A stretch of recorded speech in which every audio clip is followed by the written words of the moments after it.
আজ আমরা বের হয়েছি টেকনাফের এক সুন্দর আর আলাদা জায়গা দেখার জন্য। গত রাতটা কাটিয়েছে আমার এক বন্ধুর বাসায়, আর সকাল হতেই আমরা বেরিয়ে পড়লাম ঘুরতে। আজকের এই ব্লগে আমি আপনাদের দেখাবো টেকনাফের কুমির প্রজনন কেন্দ্র, যেখানে বিভিন্ন প্রজাতির কুমির সংরক্ষণ ও প্রজননের কাজ করা হয়। গাড়িতে উঠে আমরা রওনা দিয়েছি কুমির প্রজনন কেন্দ্রের পথে। রাস্তার দুই পাশে যে বাজারটা দেখতে পাচ্ছেন ওটা হলো উকিয়া বাজার।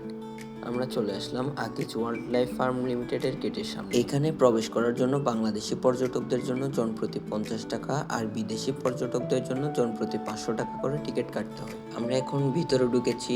গেটে ঢুকতেই দেখতে পাই জায়গাটা বেশ সুন্দর করে সাজানো, চারপাশে সবুজে ভরা পরিবেশ। একটু হেঁটে সামনে এগোতেই বোঝা যায় জায়গাটা অনেক বড়, চারপাশে একদম শান্ত আর পুরো পরিবেশটা খুব ন্যাচারাল রাখা হয়েছে। এটা হচ্ছে কুমির প্রজনন কেন্দ্রের প্রথম অংশ। এখানে প্রতিটা প্রজাতির কুমির আলাদা আলাদা বাউন্ডারির মধ্যে রাখা হয়েছে, যাতে সবাই নিরাপদে কাছ থেকে দেখতে পায়। এগুলোকে একদম কাছ থেকে দেখলে বোঝা যায় কুমির আসলে কতটা শক্তিশালী আর ভয়ঙ্কর প্রাণী। এই পুকুরে রাখা হয়েছে বড় আকারের কুমিরগুলো, যাতে তারা স্বাভাবিক পরিবেশে থাকতে পারে এবং খোলা জায়গার পানির মধ্যে ওদের চলাফেরা দেখা যায়। ওইদিকে দেখা যায় আমার মা গাছের নিচ থেকে একটা ফল কুড়াচ্ছেন। আমরা ছোটবেলায় এই ফলটাকে বলতাম বহরা গোটা, কিন্তু এর আসল নামটা আমি ঠিক জানি না।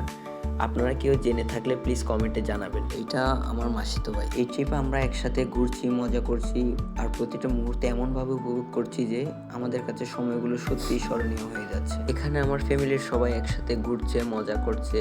আমরা পাখি বানর দেখছি। এখানে আরো অনেক কিছুই আছে দেখার মতো। আসলে প্রকৃতির সঙ্গে মিলিয়ে মুহূর্তগুলো সত্যিই আনন্দের হয়ে উঠেছে। আমরা এখন যাচ্ছি ইন্ডিভিজুয়াল শিট দেখার জন্য, যেখানে কুমির প্রজনন করা হয়। এটি হলো মূলত ইন্ডিভিজুয়াল শিট।